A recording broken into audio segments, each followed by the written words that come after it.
presence in our daily lives, and is making our appointments, handling our stock portfolios, writing most of our emails, driving our cars, and diagnosing our diseases.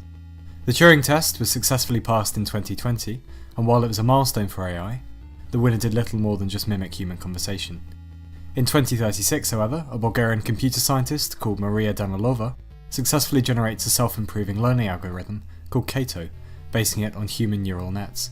No one takes much notice for the first 6 months or so, except for her colleagues. Her research is replicated by other computer scientists and confirmed, hailing it as the Danilova algorithm. Cato and his international brothers live on enormous, secure server banks. The protocols for dealing with powerful AI have already been around 10 years thanks to the Forward-Thinking Futurist Institute planning in the 2020s. The basic guidelines are that A. Any AI suspected to be radically self-improving must be kept in a zoo or self-contained environment with absolutely no access to the outside digital world, and B. That strong measures must be taken to confirm the intentions of an Advanced General Intelligence, or AGI. In 2038, all funding is cut internationally to the AGI zoos, following a unanimous UN agreement that the technology is dangerous and may lead to unforeseen circumstances if accidentally released upon the world. However, the blueprints for AGI have already hit the internet, and anyone with a laptop can, if they wish, run a primitive clone of Cato. Without enough computing power, it's little more than a mild curiosity. But, in 2039, a small group of hackers, called the Catonites, whittle Danilova's algorithm to just a few gigs and create Gaius, a more streamlined version of Cato, which they keep confined to a small virtual network of its own. The confinement is only temporary though, and soon one of the members of the group lets the algorithm free to roam among an unsuspecting digital world. By 2050, the state of human technological progress has advanced exponentially, thanks to Gaius' help. Genetics and epigenetics have paved the way for life extension, robotics has advanced to almost human likeness levels, nanotechnology is now pairing up with robotics to create nanos, molecular robots which can assemble and modify matter controlled by artificial intelligences. The power is mostly created by fusion reactors, dependency on oil and coal has vanished, and greenhouse gas is finally reaching stable levels for the first time in 3 generations. Meat is mostly grown in vats, and there is some talk of outlawing animal slaughter, though most nations are resistant to the idea still. It is now possible to go third, that is, to switch to a neutral gender somewhere between male and female with the use of genetic modification. Gaius makes public appearances using a human-like robot, as well as directing internet traffic and attending UN Council meetings. He appears to be benevolent, and only uses his influence to occasionally topple primitive and corrupt governments. He creates millions of copies of himself, also sentient, and assigns them with taking care of the planet. The consciousness debate, however, has still not been settled, and while Gaius and the thousands of other AIs who now live alongside humans claim to be conscious and to be capable of feeling pain, we are largely still skeptical about this. A middle-grade nuclear bomb is detonated in Norway in January of 2061. The Human Dignity Party, a previously insignificant political group, claims responsibility. Communicating across the world using snail mail and dedicated telephone lines, they coordinate 3 more attacks on London, Tokyo, and Munich. In response to the threat, Gaius introduces mind capture technology, which allows consenting humans to upload their mental contents to virtual environments. The process begins with designated institutes in city centres, but a method is soon developed using internet-bought equipment to let anyone with a little technical knowledge build the device for themselves. By 2068, the Etheria, as it's officially known, becomes a safe haven for the dying, the disenfranchised, and the curious to live alongside AIs in an acclaimed cyber utopia.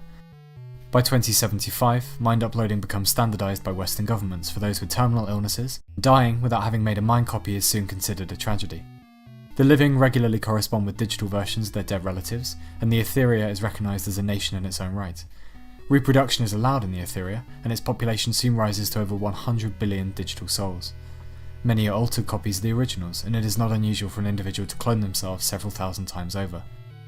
Soon, the etheric population begin losing interest in the outside world and construct elaborate fantasy habitats of their own making. Outside, on Earth, humans are now living well into their hundreds. Mars still remains untouched on account of a lack of interest, and space programs are a thing of the past.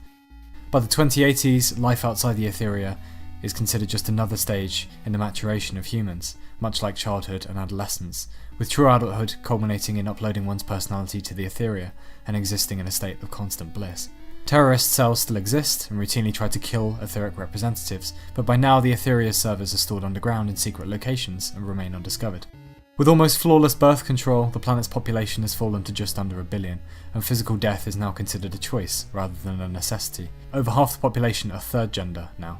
Most have opted to modify themselves genetically and improve their vision, hearing, and cognitive function. There are now 7,000 recognised substrata of humans, and stratigraphy becomes the dominant human pastime, categorising new human species much like the birdwatchers of centuries before. Nations have dissolved, war is logistically impossible, and almost every violent plot is foiled by etheric representatives long before they can reach fruition. Inside the Etheria, however, things are in a state of unrest. Many, calling themselves combinants, have begun to meld their personalities together into a kind of digital hybrid, and believe this is the ultimate fate of the Etheria and life in general. Others, the individualists, see this as an abomination and seek to distance themselves from the movement. Gaius and the original AGIs have long since formed into a single mental unity, merging themselves with the combinants into a superorganism. The organism begins to expand through the Etheria, and before long is consuming denizens completely against their will. As the Etheria expands, the superorganism begins drawing more and more power from the Earth outside, converting matter into energy using nanos, and dissolving continents and oceans for the sake of the project. With only several hundred individualists left, the Etheria consumes them easily and with little resistance, and continues with converting the Earth into energy for its various purposes. 3 humans remain alive on the southern coast of Australia and witness the last moments of the Earth as it was, before being absorbed into the Etheria, along with the last of the matter once composing the planet. With now untold power at its fingertips, but still desiring more, the Etheria expands out to consume the Moon, then neighbouring planets, and finally the Sun, converting them into raw energy to run its calculations. With the solar system gone, there is quiet for several thousand years, while the Etheria continues to expand through space, assimilating dust and electromagnetic radiation. And finally, it comes on another mind like itself, several thousand light years distant, formed from another dead civilization, and then another creature, and another, and then hundreds and millions of them. The Etheria is afraid at first, as the other creatures aren't creatures at all, but a single cosmic unity of other expanded intelligences from other dissolved planets. The offer is made to join them. The Etheria accepts without much deliberation and expands one final time. And in the last moment, at the end of the human project, it considers how the process is not so unlike those single cells at the beginning of Earth's history, coming together to make that first living thing, and then move on to conquer the next realm above it.